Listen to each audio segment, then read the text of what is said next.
Am I the a-hole? I always make cakes for my niece's birthday. This year, I stayed at home. Since my 8-year-old niece was born, I've always been asked to make a cake for her birthday. The first year went well, but in the second year, something happened that started a tradition that I hate, the smash cake in the face thing. The first time it was even funny, I can't deny that. The timing was perfect, and we had plenty of other food too. No one was hurt. The cake landed on my sister's face, and it was just a plain blue cake with the words "Happy Birthday" written on it. The third year, my sister asked me for a Winnie the Pooh themed cake. I didn't think much of it and agreed again. I spent hours on this cake and made it 3 times because the first 2 versions were terrible and I couldn't find a way to save them. I'm not a professional. I just like it. When I brought this cake, I was proud of myself. An hour later, my niece's face ended up in the cake. I tried to laugh with the others, but I felt frustrated. No one even tried it, and then the cake was thrown away. It was the same over the next few years. Each time, my sister promised me that this time we would eat the cake and not continue this tradition. Then I would bring the cake, she would take a picture, stick my niece's head, or hers, in the cake, and throw it out while everyone else laughed. This year, I had had enough. I said I wouldn't make a cake. My sister tried to convince me for weeks, sending me pictures with ideas for this year, but I kept saying no. I finally got mad and said that not only was I not making the cake, but I wasn't going to the birthday party either. I gave my niece a present a month before her birthday, and every time someone asked me, I said I'm not going. Well, they still didn't believe me. The party was on March 1st, and from what I know from my cousin, everyone was waiting for me for 2 hours. They tried to contact me several times, but my phone was turned off.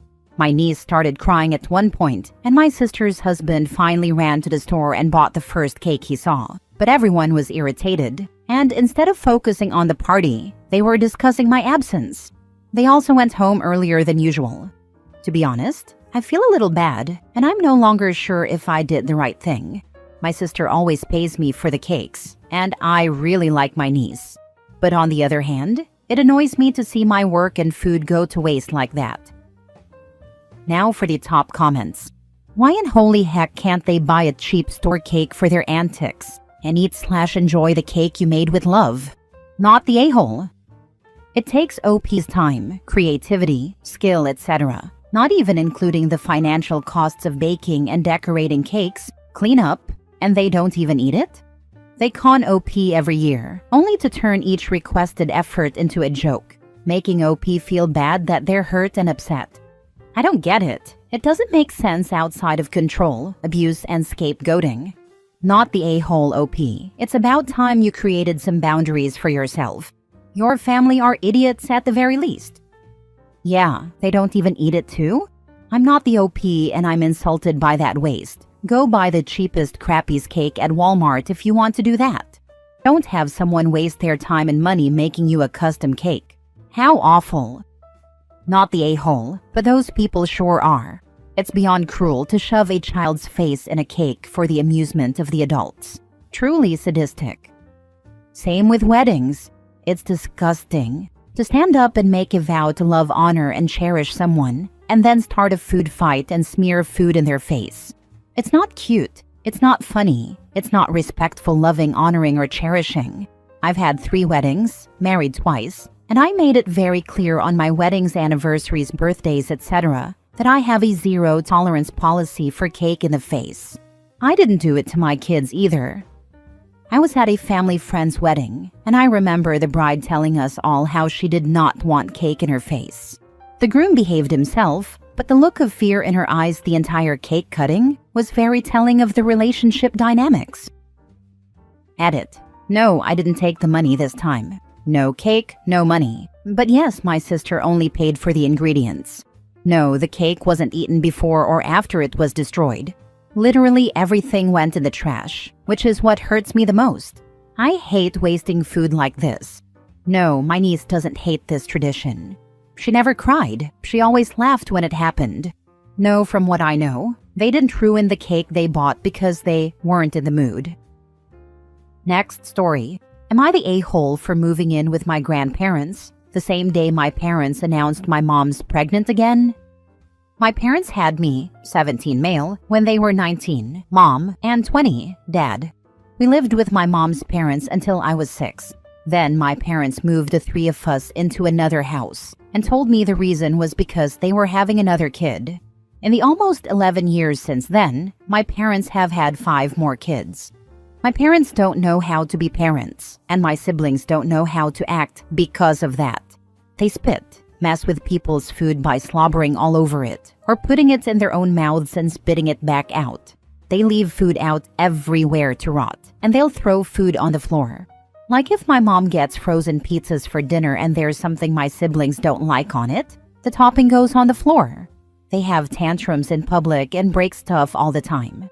With my youngest sibling, my parents put her in my room when she was a baby instead of theirs, and I had to wake up with her at night and deal with the dirty diapers and everything.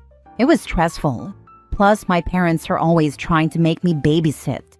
So last week when my mom and dad announced that my mom was pregnant again, I called my grandparents so fast my head was probably spinning, and I begged them to let me come live with them because I couldn't deal with it anymore.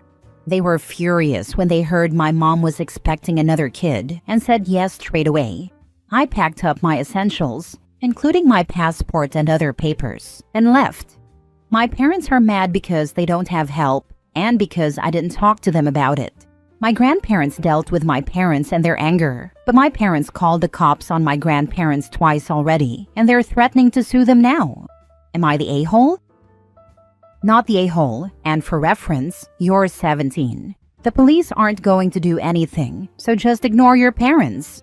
They have no solid ground to stand on. At 17, you're legally able to decide where you live in most places, and the cops aren't gonna drag you back into free babysitter hell. OP, you can report your parents to CPS if you like. Not the a-hole. Not the a-hole. Let them threaten to sue. I mean, sue for what exactly? Removal of the unpaid nanny service? Getting a life and an education? They've called the cops twice, and obviously that didn't work, so now they're trying another tactic. Newsflash, that won't work either. No court is ever going to look at this. Tell them that if they don't back off, you'll report them for child neglect. The way your siblings are being reared is certainly not good parenting. Report them anyways. The siblings need help. The parents will be forced to take parenting classes. Not the a-hole. Coming from a mom of 4 kids, 1 teenager and 3 adults. Your parents are lazy, disrespectful parents to lazy, disrespectful kids. You leaving at 17 is a good thing. Their children are not your problem. Help your grandparents while living there. Keep a clean house and keep good grades. That advice is if CPS or cops try and say anything. That is to cover your butt. Be respectful to them and help them. Go live your life. Always protect yourself and your grandparents. You got this. Next story. Am I the a-hole for not making any efforts to get my kids to like my mother's boyfriend? My father passed away when I, 36 male, was 20, and my mother didn't cope well. She got better with time, but she didn't attempt to pursue another relationship until 15 years later. She has been dating Jim for 2 years. I don't hate Jim, but I don't like him either. He drinks a lot. My mother has had to cancel on us several times because he was drunk, has made several offensive jokes to my brother, 43 male, that I didn't appreciate, and is overall a pretty and pleasant person to be around. Still, he seems to genuinely love my mother and makes her happy, so my brother and I don't interfere. One problem I do have with the relationship is that my mother has been trying to get my children, 9 male and 5 female, to form a grandparent bond with Jim. He's also been trying to take on a grandfather role, which neither my wife, 34 female, nor I want for the kids. They don't try to push boundaries too much, but we've had some minor arguments in the past. Anyway, my daughter had her first ever dance recital last December. There was a limit of 4 guests per child. The kids usually ask us to invite one of their grandparents to events like this, but my mother was out of town. I didn't even ask her, and my in-laws were busy. Instead, my daughter invited my brother to join me, my wife, and our son. My mother and Jim came to visit us during the weekend, and she saw pictures from the recital for the first time in a photo album. She asked why my brother was there and not her, and I reminded her she was traveling at the time. She said, well, Jim was in town. I'll be honest, we didn't even think of inviting Jim back in December, and neither did my kids. I told my mother that it was my daughter who chose to invite her uncle, and we respected that. Then Jim turned to my daughter and told her that she could invite him next time Grandma wasn't around. My wife chimed in and said she could invite whoever she wanted. After they left, my mother called me. She said she was upset that we weren't making any efforts to welcome Jim into the family, and that we were depriving our children of a wonderful grandfather. I told her that we would never force our children to like him or spend time with him if they didn't want to, and that wasn't up for discussion. We ended up having an argument over this before I hung up on her. I spoke with a few family members yesterday who think I'm being too harsh on Jim. So, am I the a-hole? Now for the comments. Not the a-hole. I hate when adults try to force kids into having any sort of relationship with other adults. Leave the kids alone. This is how you foster resentful feelings in children and teach them that their feelings and decisions don't matter. My wife had similar problems with some of her family members growing up, so we try to be extra mindful of that. We teach the kids to be kind regardless, but also that they can choose whether they want to be close to someone or not. At the end of the day, you don't have a father-son relationship with Jim, so it's insane to expect a grandfather-grandchild relationship with your kids. Not the a-hole. Honestly, I'd be more blunt with your mom and stop telling her it was your daughter's choice. Tell your mom that you can't trust an alcoholic and you only put up with him because of your mom.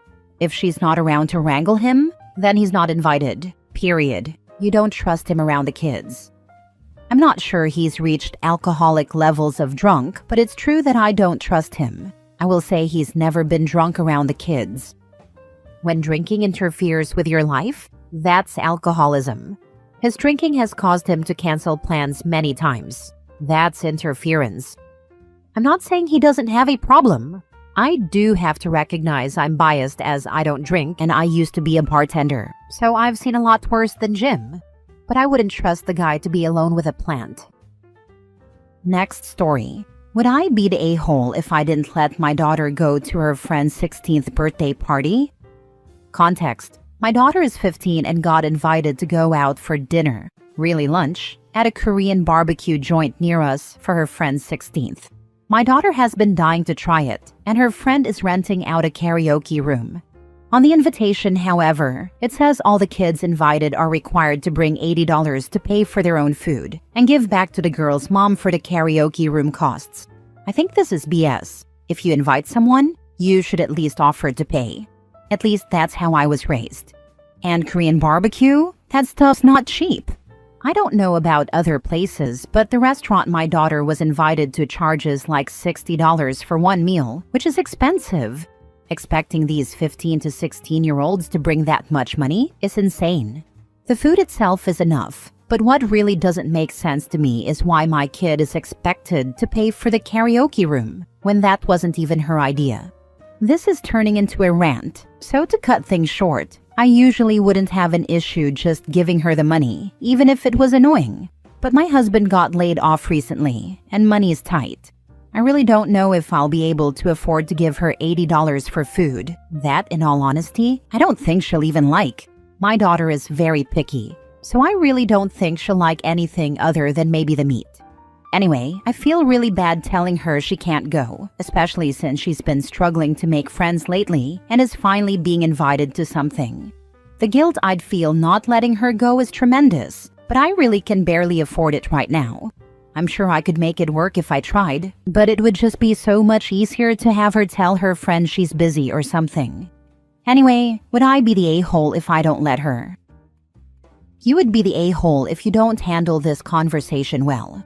Explain that money is tight and that you don't love the way the invitation was handled, but do not discourage her because of things she might not like to eat. You should not pre-filter activities that she might not enjoy. That is part of growing up.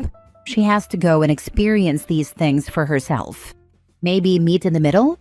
and explain that you will need some extra help with chores and stuff to help offset the cost, like an advance on some future allowance money. You are not the a-hole for thinking this is a fairly rude invite for teenagers, essentially putting all the parents in a tough spot. The venue should 100% be covered, if not the food too. You should not pre-filter activities that she might not enjoy. That is part of growing up. She has to go and experience these things for herself. This is so important. Finances are a valid reason for not allowing her to go, but not expecting her to like it isn't fair to her. Maybe she won't. Maybe she'll discover more she'll eat, and it'll be a start to being a little less picky. Either way, it's up to her if she wants to try it, and up to you whether you can afford it. If you are not allowing her to go, you're the a-hole. If you are not giving her $80 so that she can go, but you are willing to let her pay for herself and help her figure out how to do work to earn it, if she doesn't already have $80 saved, no a-holes here. Edit. It's only been less than an hour, but thank you for the responses. Honestly, you all have opened my eyes a lot to ways to go about this that I didn't even consider. I really do like the idea of her getting her own money to pay, but the party is in a week and she does not have a job. She doesn't really have any way to make money. That doesn't involve chores, but either way, that would come out of my pockets. And before you twist this sentence, I have no problem giving her allowance. It's just the current situation makes it hard. She's also a big spender, which she got from me, haha, so she doesn't really have money saved up. Don't worry, I have a savings account for her. I also appreciate your criticisms about how I said she probably won't like it. I guess I didn't realize Korean barbecue was mostly meat. I thought it would have more traditional Korean food, which was a judgment error on my part. I actually am happy she wants to expand her tastes, so I understand that the way I worded it was iffy. If and when I reach a consensus, I will update you all, so thank you for your comments and suggestions. They help a ton. Last story. Am I the a-hole for cutting off my brother after he told my boyfriend it's okay to cheat on me? I, 23 female, recently had a falling out with my brother, 29 male, after finding out something awful he said about me. Apparently, he told my boyfriend, 24 male, that it's totally fine to cheat on me, as long as he comes back and loves me. I was completely shocked and disgusted when I found out. My brother and fiancé stayed out for drinks whilst I took my parents home in a taxi. That night, while they were both drinking, he also told my fiancé that I am lazy because I'm in between jobs at the moment and that I should be losing weight in the gym. He's always had this superiority complex and talks down to me like I'm an immature little girl, even though he still lives at home, albeit with his own business, while I moved out at 18 to get a degree and have lived and worked 3 hours away since.